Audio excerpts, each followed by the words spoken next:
tarde,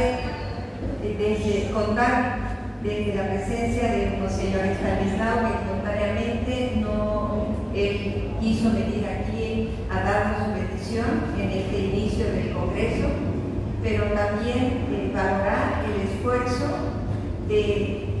por un lado del Padre Alejandro, que viene del norte de Potosí, y del Padre Ibiza, que viene desde Minero.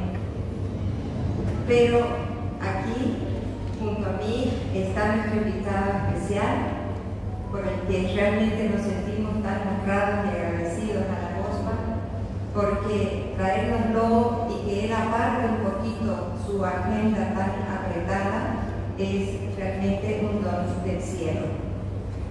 Permítanme, solamente voy a decir el nombre del Padre Astolfo, porque él tiene un bagaje de vida tan hermoso que yo les pido que lo recibamos todo lo que él nos diga con el corazón como la Virgen nos lo pide. Así que un aplauso muy grande para el Padre Astolfo. Ella también viene desde Bogotá, Colombia.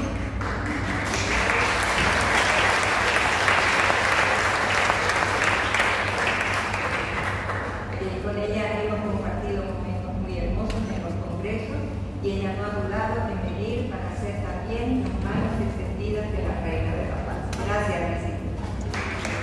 Buenas tardes. Yo los invito a que comencemos con una oración, con un canto a la GOSPA, que nos ayuden. Bien, levantémonos y vamos a ponernos en la presencia de Dios en el nombre del Padre, del Hijo, del Espíritu Santo. Amén.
Intercede hoy por nosotros, atrae sobre nosotros, Reina de la Paz, el Espíritu Santo, para que en esta tarde podamos encontrarnos con el amor de tu Hijo Jesucristo, para que esta tarde podamos entender la voluntad de Dios sobre nuestra vida, para que esta tarde podamos experimentar tu consuelo, cercanía, tu fortaleza, tu protección.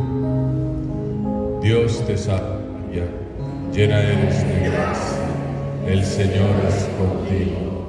Bendita tú eres entre todas las mujeres, bendito es el fruto de tu vientre Jesús.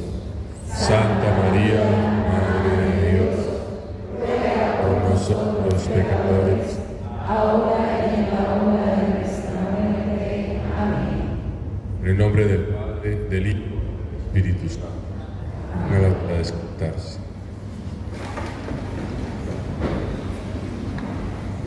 Sí. Bien, pues para mí es como un milagro inesperado estar aquí en medio compartiendo con ustedes. Me llamo Astolfo Moreno, no soy alemán, colombiano, y en el año 1991 estudiaba en la universidad, estudiaba ingeniería,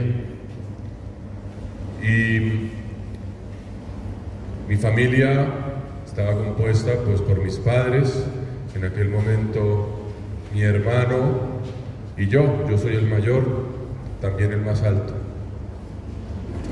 Y no íbamos a misa, una familia rota, una familia con muchos conflictos, con muchas heridas de la historia de mi padre, con un padre alcohólico, de mi madre que perdió a su padre siendo muy niña, era parte de una familia de 5 mujeres y un hombre, sus hermanos, y ante la muerte de su padre experimentó siempre la desaprobación de su madre, ¿no? Ese rechazo. Y se junta con mi padre, se hacen novios cuando mi madre tenía 16 o 17 años, se conocen, y antes de casarse, en Colombia decimos una expresión, se comieron la merienda antes del descanso, o sea, estuvieron juntos y mi madre queda embarazada, y ese es un gran drama para su vida y para el de mi padre.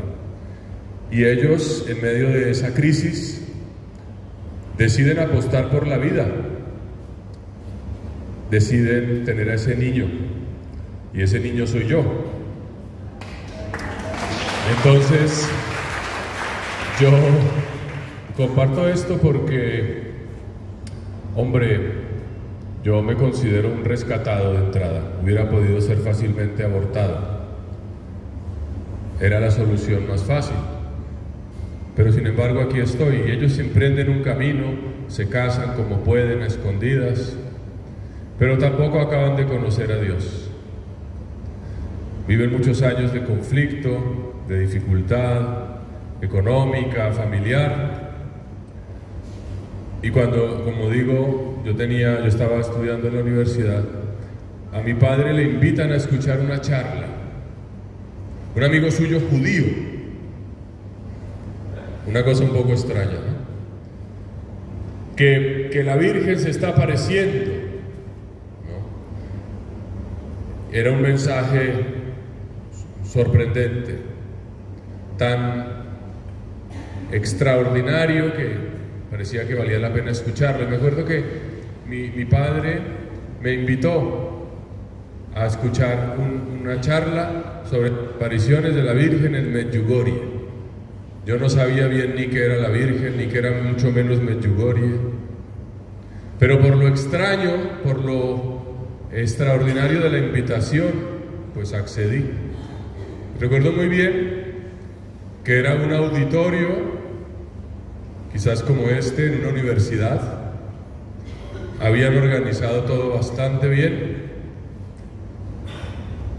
Era un colombiano, médico recuerdo, que vivía en Miami, Y había ido a Medjugorje, había tenido una experiencia, tenía testimonios, fotografías, el sol, etc. Y venía a contar la historia. Y recuerdo muy bien que ese auditorio estaba vacío. La convocatoria falló, no como esta, que está llena la papilla. Yo creo que tendría el recinto un aforo de unas 100 o 200 personas de capacidad. Había 10 personas, no había más. Estas dos, imaginemos estas dos bancas. La mitad de ese grupo de personas era mi familia. Mi padre, mi madre, mi hermano, yo y mi abuela, que en aquel tiempo vivía. Y este hombre contó el testimonio. Contó lo que le había pasado, lo que la Virgen decía. Y para mi familia y para mí aquello era un mensaje absolutamente impresionante. Que 5 piedritas, que rezar el rosario, que confesarse. ¿Confesarse? ¿Cómo había que confesarse? Y nos impactó mucho, nos tocó el corazón. Y yo siempre, bueno, de ese encuentro, pues salió una familia convertida y de ahí resultó uno que luego iba a ser cura. Yo les cuento esto porque me parece muy importante y creo que es lo que la Iglesia nos invita a vivir en este tiempo y la Madre, la Gospa, y es no perder nunca la esperanza. Esa es la gran tentación, perder la esperanza, ¿no? Pensar que todo cada día está peor y que tengamos un espíritu un poco triste o desanimado. Y yo creo que esa desesperanza en realidad es un susurro, una voz, pero no es la realidad. La realidad es que su corazón inmaculado triunfará y ella está actuando. Y lo digo también porque ustedes vienen de diferentes lugares, tienen sus grupos y les puede pasar que organicen algo, una charla o una convocatoria y no venga tanta gente como se imaginan, como esperan. Pues nunca claudiquen. Si ese hombre, yo lo digo, si ese hombre hubiera dicho no, aquí no va a venir nadie, yo mejor no voy, mejor no hago nada, una familia no hubiera oído el mensaje y quizás una vocación no habría surgido. Yo por eso pienso y le debo mi vida cristiana a la Reina de la Paz y tengo esa convicción hoy más que nunca. Mi abuela, de la que les hablé, que estaba presente aquel día, murió durante la pandemia, tenía 101 años. Y a propósito de la esperanza, siempre recuerdo lo que me decía mi abuela. Me decía, en Colombia, yo creo que como en Bolivia, podemos tener a veces una mirada sobre la realidad que nos desanima, que la política, que la economía, que si el incendio, que si no sé qué. Pero ella era muy objetiva. Me acuerdo y me decía, bueno, todo esto puede ser y que hay guerras y tal y no sé cuántos. Pero ella me decía, yo siempre pienso que cuando yo era niña, cuando ella era niña, me acuerdo que me decía, yo veía mucha gente en Bogotá que caminaba en la calle sin zapatos, descalza. Yo recuerdo de niña conocer a mucha gente que no sabía leer ni escribir. Y yo recuerdo mucha gente que no tenía ni lo mínimo. Y hoy día,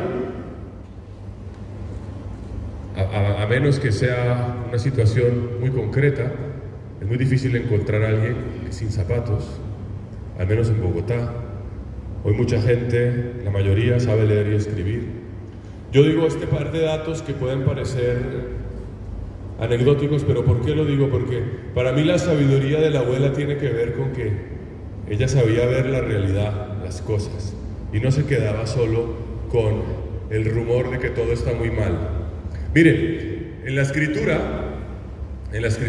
dice cómo opera el diablo. Dios puso a Adán y a Eva en el jardín del Edén. ¿El jardín del Edén era bueno o era malo? ¿Era bonito o era feo? Pero llegó una serpiente, ¿verdad? Satanás, y empezó a susurrarle a Eva cosas. ¿Qué le dijo?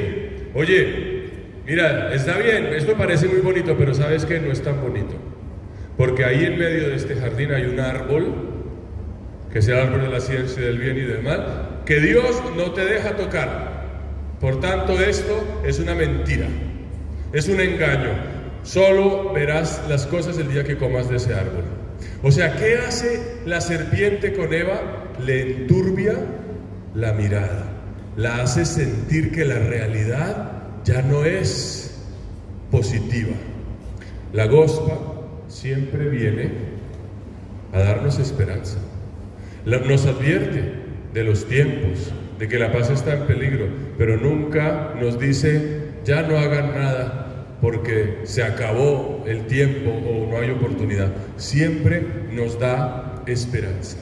Entonces yo quería empezar con esto, compartiéndoles en primer lugar esta experiencia con Medjugorje, y sobre todo este primer punto, que es que la gospa nos da siempre esperanza, no nos la quita, aunque sean las peores circunstancias humanamente hablando.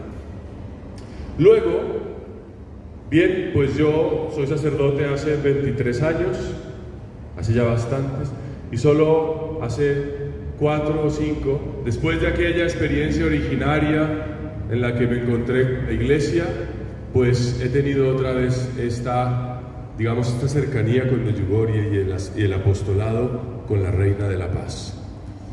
Y en Colombia, pues me han invitado a trabajar y me han invitado hoy a venir a Santa Cruz, lo cual me alegra muchísimo el corazón, me da mucha ilusión. Y yo simplemente hoy quisiera compartir unas cuantas cosas también de las que yo como sacerdote tengo en el corazón, que les puedan animar siempre. Bien, entonces el título, ustedes creo que lo tienen en su credencial y en el folleto que han recibido o en el programa. ¿Cómo es el título de nuestro congreso? Aquí dice: la Iglesia Sinodal en sinfonía de oración con María. Eso suena tremendo título. La Iglesia Sinodal en sinfonía de oración con María. ¿Por qué ese título? ¿Por qué ese título? Esto es importante. La iglesia, pudiéramos resumirlo en sinfonía de oración. ¿Alguna vez quizás hemos oído una sinfonía? Una sinfonía. Tenía aquí una presentación de sinfonía, pero bueno, me sirve decirlo. La sinfonía es un género musical, de música clásica, que hemos oído alguna vez. Un género como la cumbia. ¿Cuál es la música más tradicional de Santa Cruz? La quirarí, taquirari, el taquirari. Bien. Entonces, la sinfonía es un género que tiene unas cuantas características interesantes. Generalmente son 4 movimientos, ¿no? Como 4 partecitas. En una pieza musical de este tipo de música clásica siempre hay un director de orquesta que mueve la batuta, hay unas partituras, o sea, un texto que todos interpretan, hay unos músicos, hay unos instrumentos. La sinfonía nos habla de la armonía, de la comunión que hay en una serie de elementos que hacen posible que aquella pieza sea interpretada y suene bonito. Entonces, ¿de dónde viene esta palabra? Esta palabra viene del Papa Francisco. O sea, en el fondo lo que queremos decir es lo siguiente: la Iglesia nos propone para este año 2024, la oración, como preparación al año que viene, que es el jubileo del año 2025. Esto es lo que dice la Iglesia. Y el Papa dice, ojalá que la Iglesia, como una sinfonía, se prepare en oración para recibir el jubileo del año 2025. Pero si nos fijamos en lo que la Gospa viene diciendo y lo que dice en sus mensajes, lo que dice la Gospa es lo mismo. ¿Qué nos dice ella? Orad, orad, orad. La Iglesia, la Gospa está en el fondo diciendo lo mismo que nos propone la Iglesia. Y entonces decía, la Iglesia sinodal significa caminando junta. Ahora mismo están en la asamblea del sínodo de los obispos en Roma, está el Papa, podemos orar por él, podemos orar por los resultados de este sínodo. Entonces, ¿qué es en el fondo el propósito de este título, de este congreso? Que tengamos presente que lo que la Iglesia nos propone está respaldado por lo que la Gospa nos invita a vivir. Son dos realidades que están unidas de una manera misteriosa y preciosa. Y esta primera charla lo que pretende es ayudarnos a ver eso, cómo esto es posible. Entonces, miren, hay una carta importante que el Papa Francisco escribió y que se la dirigió al cardenal Rino Fisichella, que es el prefecto del dicasterio para la nueva evangelización, para la evangelización de uno de sus, bueno, ahora esto está reorganizado de la Curia Romana, pero bueno. Entonces miren lo que dice el Papa Francisco sobre el sentido de este año 2024. Dice, en este tiempo de preparación, me alegra pensar que el año 2024, que precede al acontecimiento del jubileo, pueda dedicarse a una gran sinfonía de oración. Entonces la palabra sinfonía es una palabra del Papa, que propone que este año sea un año en sinfonía de oración. Ante todo, para recuperar el deseo de estar en la presencia del Señor. Recuperar el deseo de estar en la presencia del Señor. A eso hemos venido también a este congreso, a animarnos, a conocernos, a estar en la presencia del Señor, que lo necesitamos, porque el humo no solo está afuera, que no nos deja ver los edificios, podemos tener el humo en el corazón, y necesitamos estar en la presencia del Señor para volver a dimensionar la vida, para volver a tener claridad sobre lo que Dios quiere. Deseo de escucharlo y de adorarlo. Y miren cómo termina el Papa en esta carta. Dice, pido a la Virgen María que acompañe a la Iglesia en el camino de preparación al acontecimiento de gracia del jubileo. ¿No les parece precioso? A mí me parece precioso pensar que el Papa desea que este año sea un año en oración para recuperar el deseo de estar con el Señor y que esto sea posible por la intercesión de la Virgen María. Y que por otro lado, la Gospa nos esté diciendo, oren, oren, oren. Es decir, lo que nos propone la Iglesia, lo que nos propone la Virgen, son dos realidades que se dan la mano. Y eso es lo que queremos contemplar. En este congreso en general y en esta primera charla en particular. Eso me parece supremamente importante. Bien, entonces, dicho esto, yo quisiera estructurar lo que les voy a decir en dos pequeñas partes. Lo primero, recordar algo que está en la Escritura, y es que esto de la sinfonía quizás tiene más fondo de lo que parece. Esto de la oración en sinfonía, para poder orar, al inicio pedía un canto. Decía San Agustín, el que canta ora dos veces, pero la relación entre el canto y la oración y la relación con Dios es mucho más que una estrategia. En la Escritura se nos dice algo muy profundo, o sea, nuestra vida está llamada en la eternidad a hacer un canto. Quisiera hacer una pequeña anotación sobre algo que aparece en el libro del Apocalipsis. Y luego quisiera invitarlos a que contemplemos algunos mensajes de la Reina de la Paz sobre este tema, de la oración y de la oración en sinfonía. Miren, esto es muy importante. A veces nos puede pasar que sí, queremos mucho a la Agosta, queremos mucho a la Reina de la Paz, pero no conocemos sus mensajes, no los leemos, no los meditamos. Es muy importante que al final toda la experiencia de Medjugorje tiene que ver con vivir unos mensajes. Vamos a tratar de entrarlos en el corazón, que nos ayuden, que nos inspiren, como a rumiarlos, como a pensarlos un poco, que estos mensajes nos ayuden y nos lleven a estar cerca del Señor. Entonces, lo primero, esto de la sinfonía celestial. En el cielo hay una sinfonía. Miren, el libro del Apocalipsis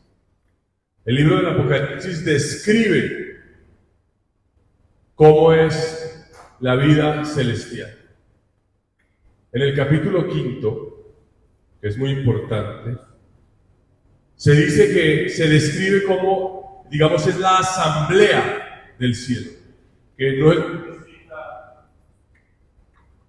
es muy distinta de lo que puede ser un templo. Dice que en la asamblea hay un trono en el centro, y que sobre el trono hay un cordero, y que hay 24 ancianos sentados en tronos, y que alrededor de los ancianos hay una asamblea enorme de toda raza, lengua, pueblo y nación. Dice que son 144,000, algo así como 12 veces 12, una multitud incontable. Y si uno se pone a pensar, esas descripciones se parecen a la misa. En la misa también hay un trono. Ustedes lo han visto, lo vamos a ver, estén muy atentas a algo que vivimos siempre en la misa. Hay un momento después de que el sacerdote consagra el pan y el vino, lo recuerdan, y toma el pan y lo muestra, después de haberlo consagrado, y dice: este es el Cordero de Dios que quita el pecado del mundo. ¿Y qué respondemos? Señor. Lo digo porque se me están durmiendo, no quiero que se duerman. ¿Qué dice el pueblo? Señor.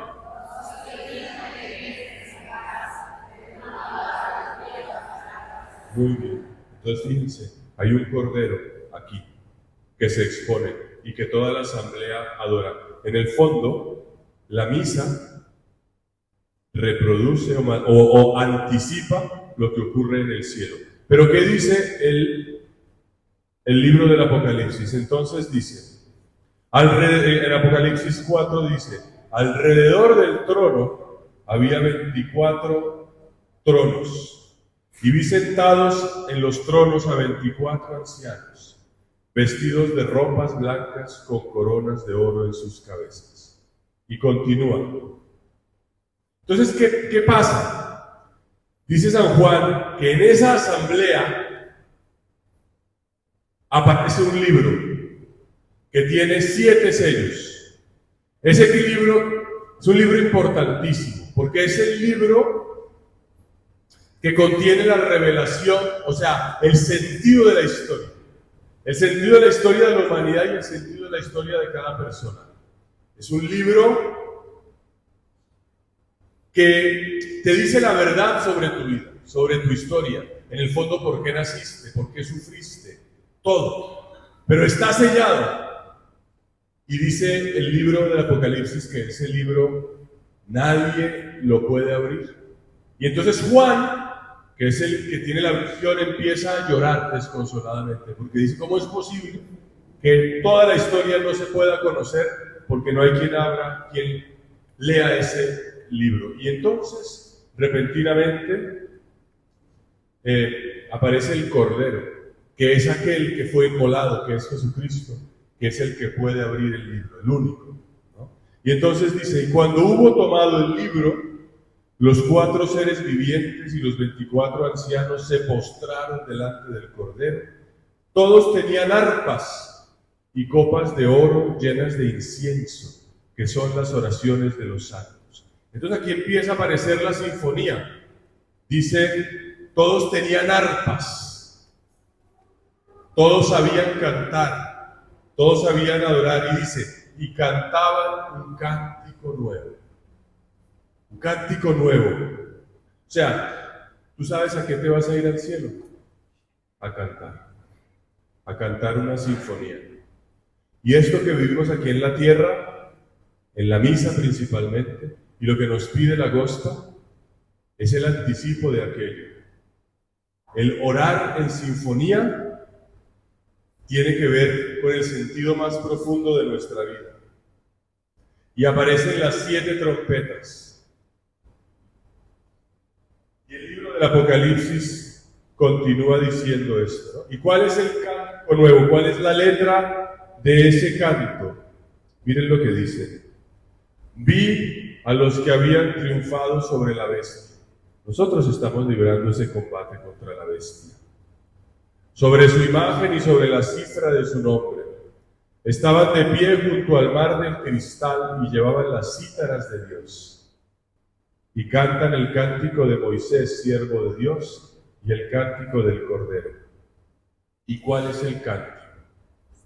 El cántico dice, grandes y maravillosas son tus obras, Señor, Dios Todopoderoso, justo y verdadero es tu proceder, oh Rey de las naciones. ¿Quién no temerá, Señor, y no glorificará tu nombre? Porque solo tú eres santo, y todas las naciones vendrán y se postrarán ante ti, porque han quedado de manifiestos tus justos designios. Este es el canto que todos esperamos cantar. Esta es la sinfonía que esperamos entonar en el cielo, con el triunfo definitivo de Cristo, del Inmaculado Corazón de María. Entonces, que la Iglesia esté en sinfonía de oración tiene que ver con esta manera de acercarnos a la vida y al destino definitivo de nuestra existencia. Voy a tomar un poquito de agua. ¿Están de acuerdo? Sí. O ya se durmieron. Ya las dormí. Bien, ese era el primer punto que me parece importante. Pensar que el destino último de nuestra vida es una gran sinfonía. Bien, ¿cómo María nos prepara? ¿Cómo María nos prepara para vivir lo que el Papa quiere en este año? Yo me he permitido tomar algunos mensajes, sobre todo del año pasado, del 2023, que quizás nos puedan ayudar. Es fundamental esto, de hacer los mensajes nuestros, de que el mensaje de la Agosta sea parte de nuestra espiritualidad. Entonces, primer mensaje, el 25 de enero de este año, dijo la Agosta, queridos hijos, que este tiempo sea un tiempo de oración.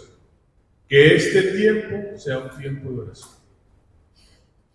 Y yo te invito a que te preguntes, ¿cómo está tu oración en este tiempo? ¿Estás orando? ¿Estás orando el rosario? ¿Estás orando el rosario a diario? ¿Estás leyendo la Escritura? ¿Cuál es la característica, digamos, lo que la Virgen nos propone? Que, como decía San Pablo, las armas del cristiano son armas espirituales. Ustedes, aquí en Bolivia, como en Colombia, como en Latinoamérica o en tantos países, estamos siempre permeados por ideologías, que nos dice que lo que hay que cambiar es la sociedad y que lo que hay que hacer es transformaciones políticas, cosas humanas. Pero el cristiano tiene armas espirituales. El cristiano no combate con el dinero, con las armas. con la manipulación, sino con la oración. Eso es lo nuestro. Eso es lo que la Gospa nos dice. Que este tiempo sea un tiempo de oración. Estamos oyendo que hay guerra entre Israel y el Líbano e Irán. ¿Cuál es nuestra respuesta frente a eso? Oración. Estamos viendo que hay una nube de humo y que la sequía no cede. ¿Cuál es nuestra respuesta frente a eso?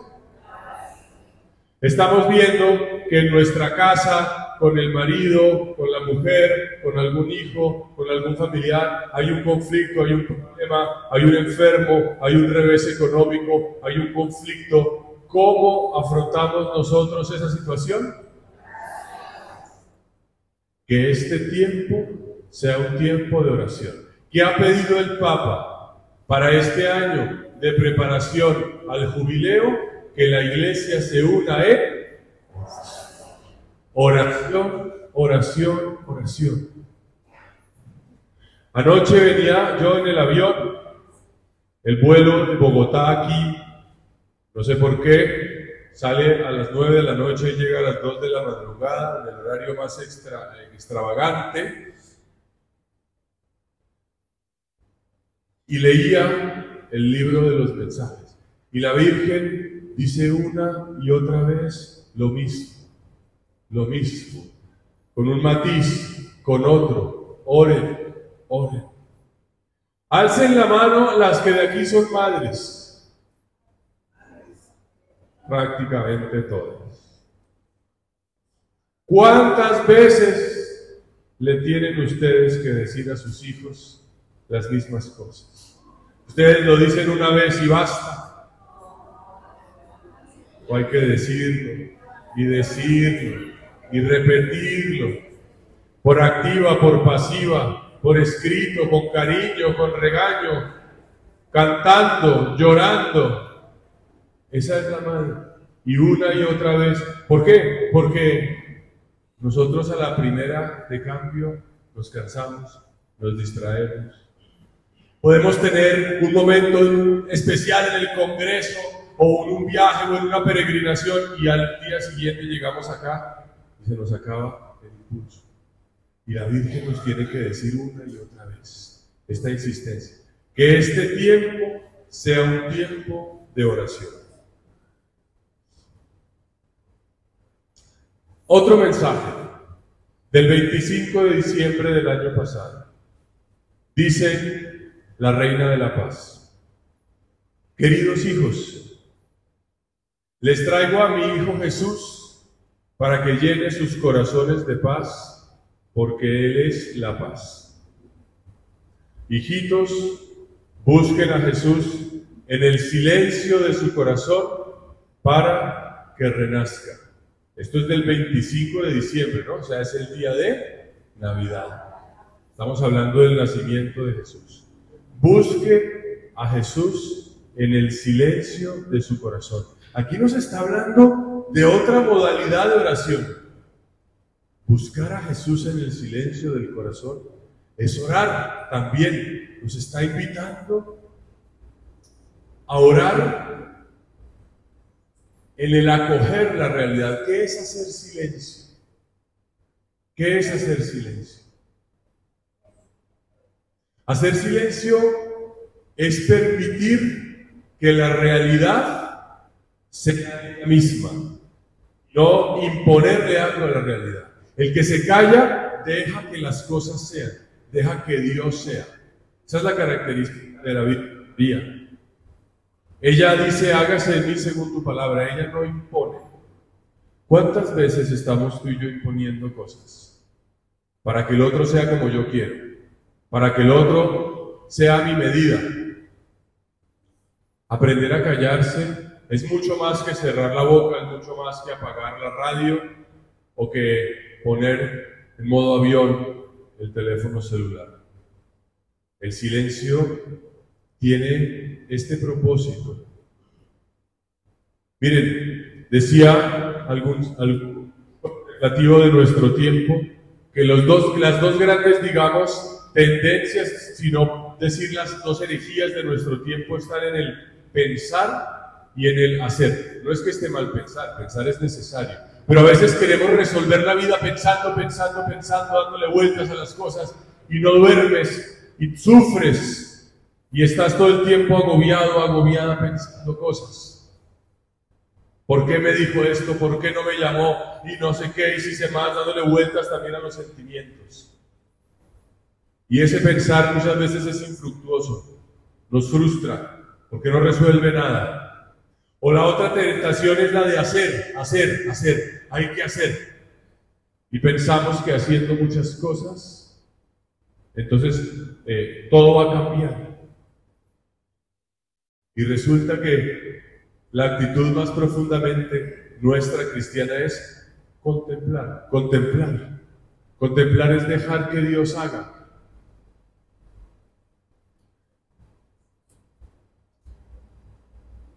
Cuando venía para acá, yo soy párroco, yo tengo una parroquia, entonces celebré las misas dominicales de la mañana y después mi madre me llamó y me dijo, ¿vas a estar ahí? Antes de salir al aeropuerto, tengo que hablar contigo. Antes de venir aquí tuve la peor crisis que he tenido con mi madre, yo creo que en toda mi vida. Duramos 3 semanas sin hablar. En mi caso eso nunca había pasado.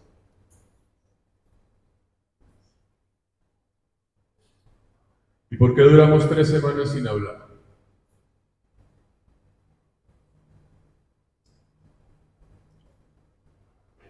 Les voy a contar esta pequeña historia, que puede ser un poco tonta, o quizás no tan tonta. Pero a mí me sirve a propósito del silencio y a propósito de esto de no pensar que la vida la resolvemos haciendo o pensando.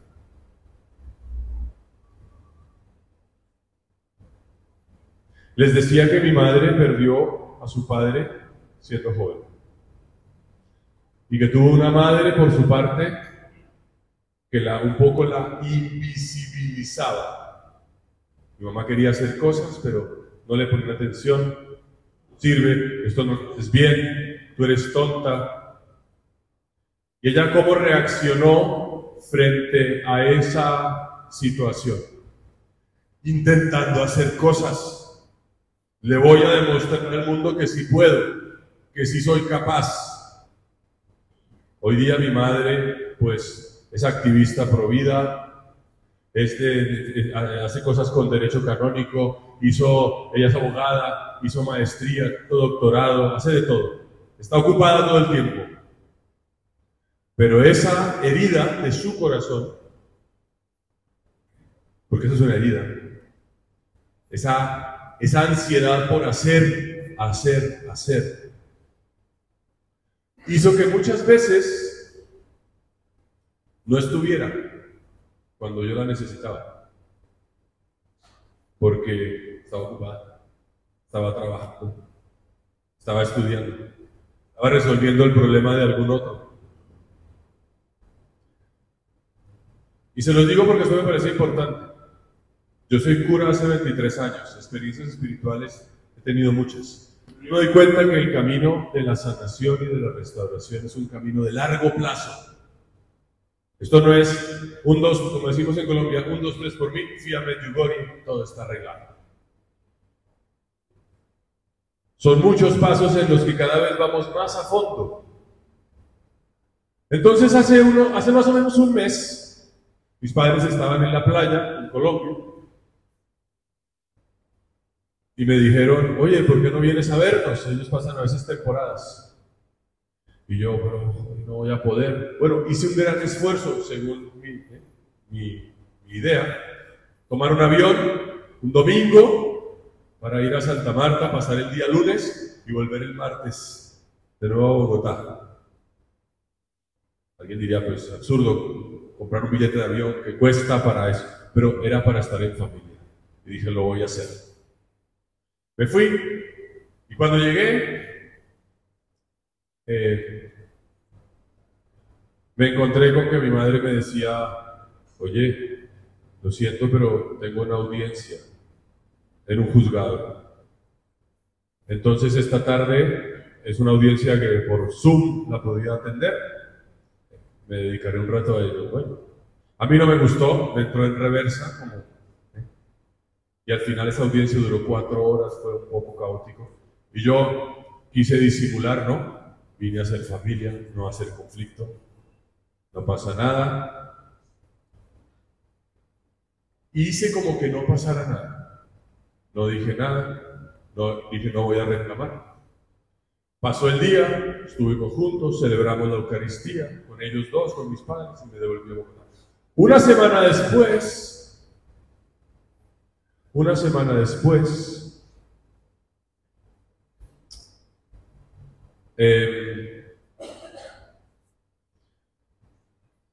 mi madre escribió en el chat de WhatsApp de la familia. Me imagino que todos ustedes tienen un chat de WhatsApp de la familia, un grupito. A ver si mañana vienen a almorzar a casa.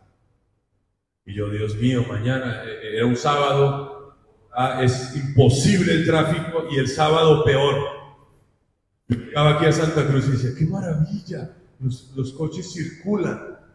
En Bogotá no se puede circular, pero literalmente, o sea, te puedes gastar a veces 2 horas y media de un punto a otro de la ciudad, que no es muy lejano. Pero bien, vamos a hacer familia.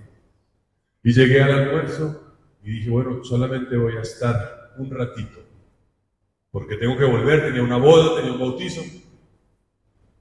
Y mi madre me dice, oye, pero tú siempre andas corriendo.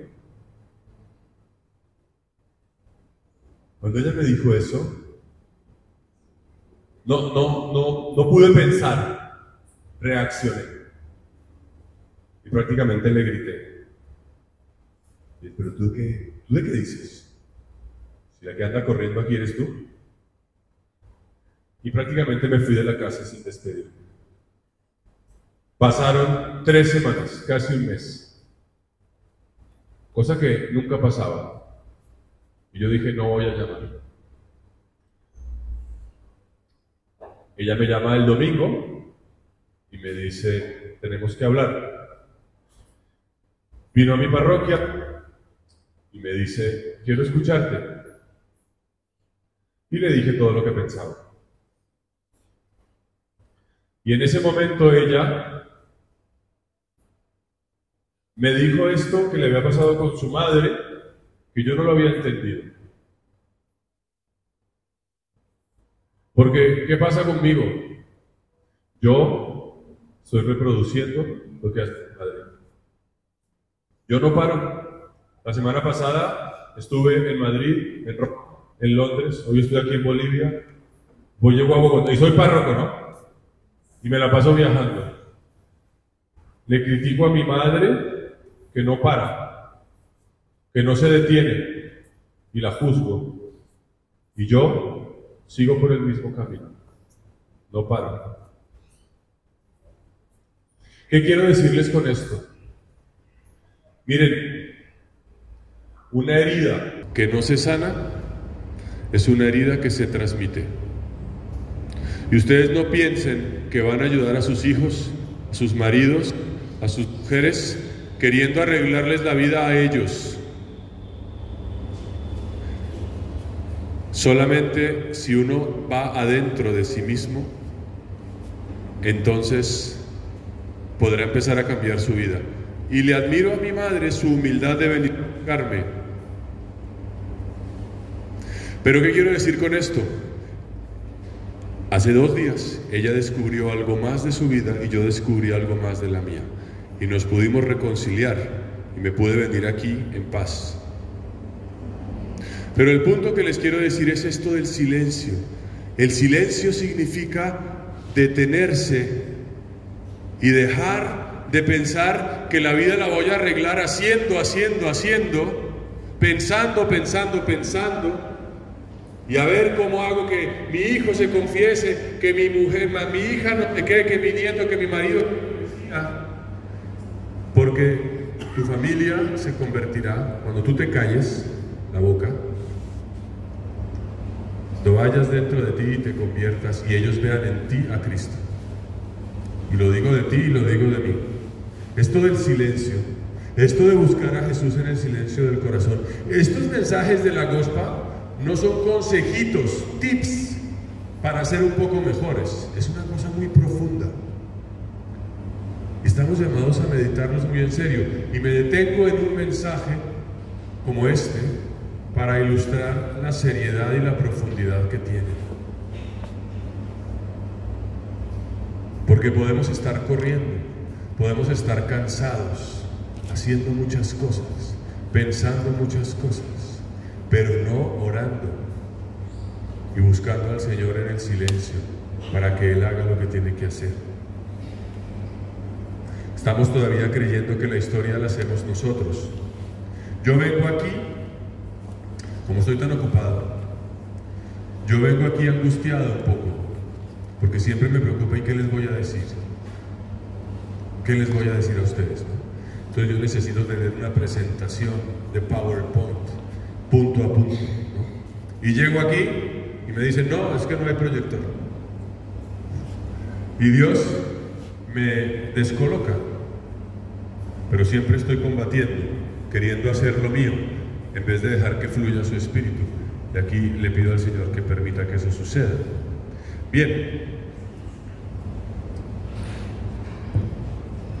Hijitos, busquen a Jesús en el silencio. ¿Cuánto tiempo nos queda? 10, perfecto. Bueno, tenía un montón de mensajes y solo llevo 2. Mejor, así descansan, ¿verdad?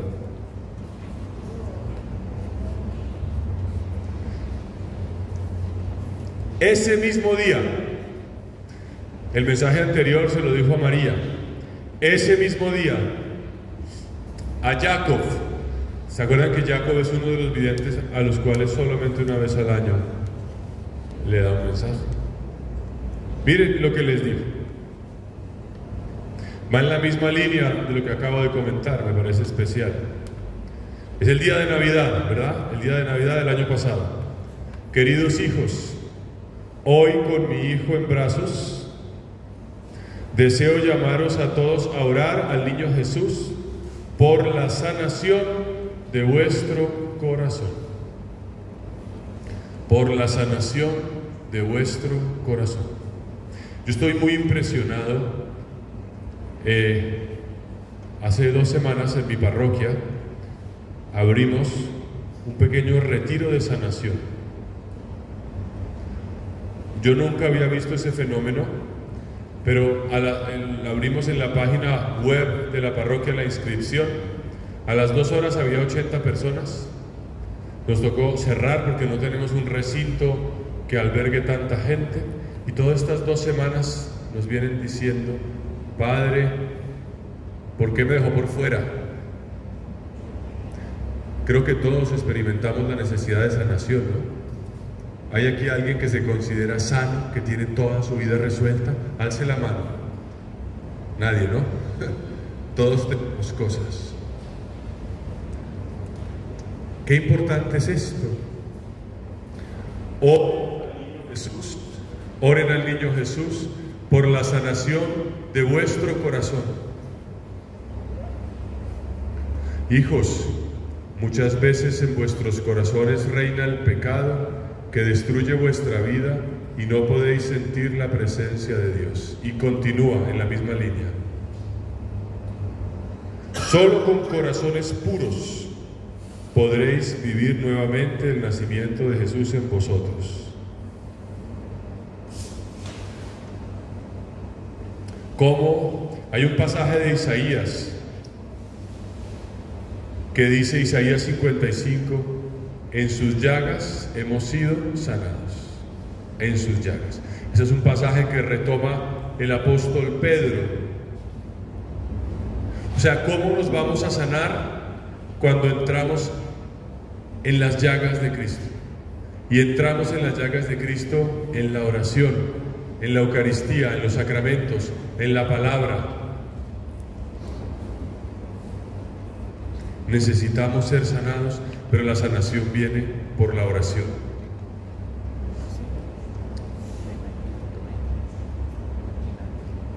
Y terminaré con este mensaje porque ya no da más tiempo. Pero, ¿qué estamos queriendo decir? El Papa invita a la sinfonía de oración, y la Gospa habla de la oración, y la Gospa ilustra cómo esa oración permea tantas cosas. Que este tiempo sea tiempo de oración, que oren en el silencio para buscar a Cristo, que oren por la sanación de los corazones.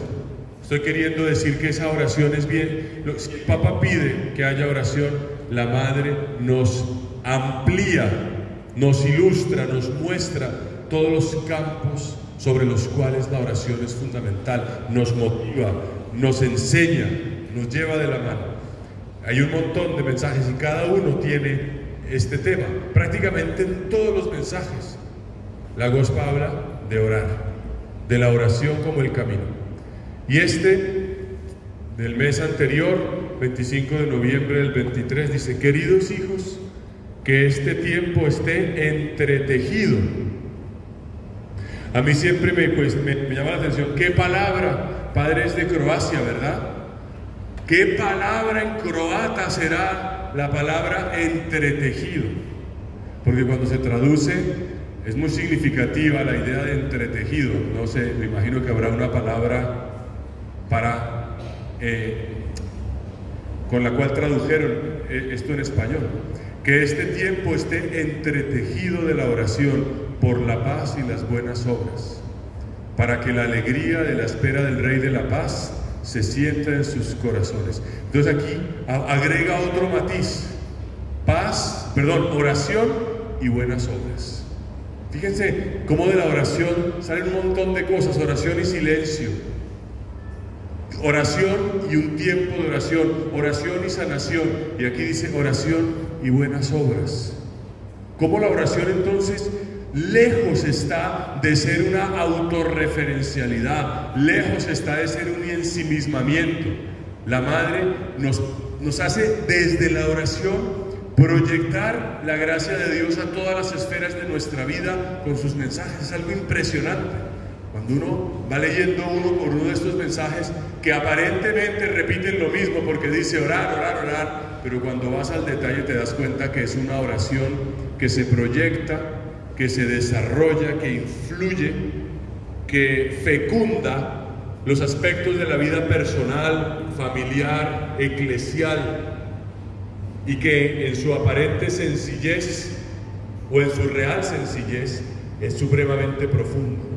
Que este tiempo esté entretejido de la oración por la paz y las buenas obras. Entonces, bien, ¿yo qué he querido hacer en esta charla? Compartirles, en primer lugar, de una manera sencilla, como también soy un deudor de la Gospa de Medjugorje y no estaría aquí si no fuera por ella. En segundo lugar, recordar que nosotros somos hijos de Dios, hijos de la Iglesia, y que el Papa nos ha invitado a que este año sea el año para vivir en oración. Ahora, la imagen de la oración para este año es la sinfonía. Luego, nuestro destino eterno, nuestra vida en el cielo, nuestra esperanza, tiene forma de sinfonía, como dice el libro del Apocalipsis. Y finalmente, la Reina de la Paz nos enseña a orar en sinfonía.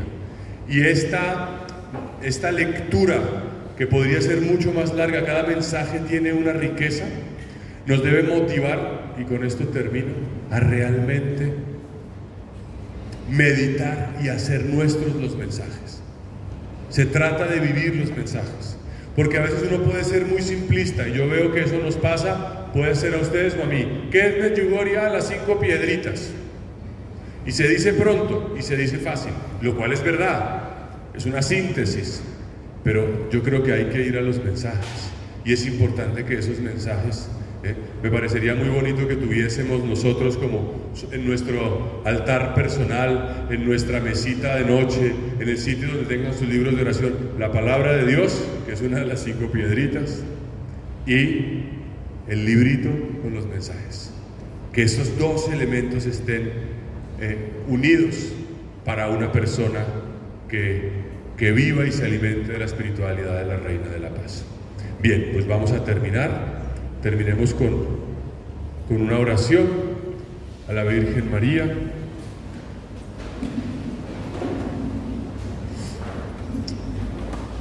Madre Reina, yo te bendigo y bendigo a tu Hijo Jesucristo y lo adoro por medio tuyo, junto con estos hermanos y hermanas que se unen a este congreso. Gracias por esta oportunidad de compartir, gracias por este don, gracias por enseñarnos, por orientarnos.